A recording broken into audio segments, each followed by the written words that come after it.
Welcome to this edition of Decoding Diplomacy. Today we have a special guest, Ambassador Shyam Saran, a veteran diplomat, author, and prolific commentator on foreign policy and global issues. Ambassador Saran is currently president of India International Center. In his long distinguished diplomatic career, Ambassador Saran served as India's Foreign Secretary, Prime Minister's Special Envoy for India-US Civil Nuclear Deal, and Special Envoy and Chief Negotiator on Climate Change. That India's rise as an important player, global player, or the India story also depends on shaping a peaceful neighborhood. I'm talking about the tumult in India's immediate neighborhood and some dramatic changes that have taken place, including regime change in Dhaka, in Colombo, and now in Nepal. You served as India's ambassador to Nepal many years ago and have kept in touch with those developments. How do you look at this uprising, what has happened very briefly, and how do you think we should recalibrate India-Nepal relations under the new dispensation? First thing to recognize is that what happened recently, this eruption that took place, was a long time coming. Right. It was born out of disappointed expectations when the democratic makeover took place in 2005-2006. There was a lot of hope that, particularly amongst young people, that we are finally ushering in democracy, and that the new political leaders will now start focusing attention on the improvement of the lives of the people, bring about development, provide jobs.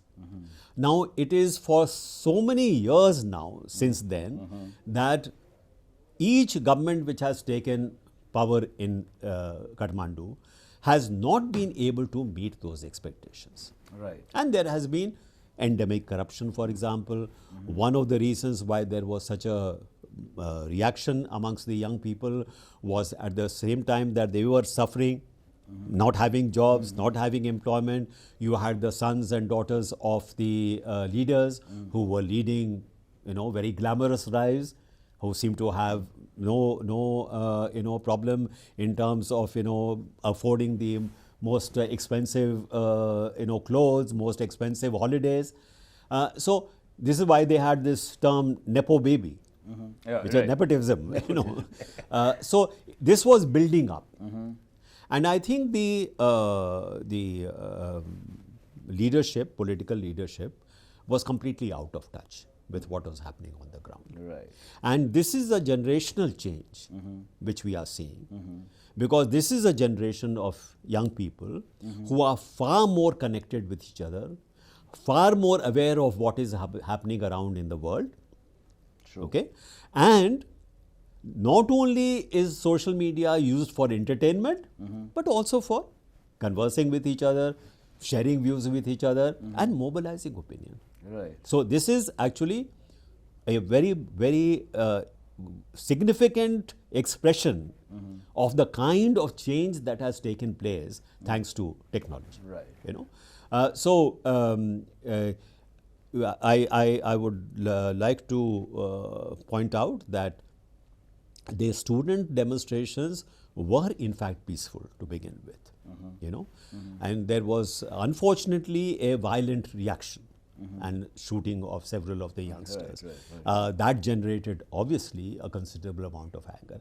But when the situation started boiling over, then as it happens in most cases, antisocial elements, looters, rioters, try to take most advantage of it, and that is what seems to have happened in Kathmandu and Nepal as well.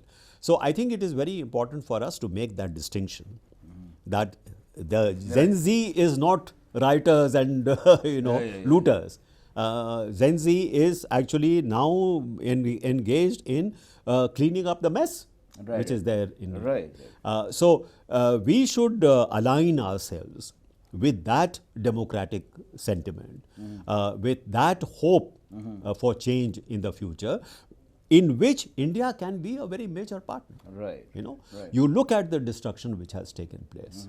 You know, economic reconstruction, revival will be a daunting task. Right. Will require a huge amount of resources. Right. I don't think Nepal, as a poor country, would have those kind of resources to recover. So India should be prepared in order to extend whatever support it can in order to enable, economic revival, and that will bring political stability as well.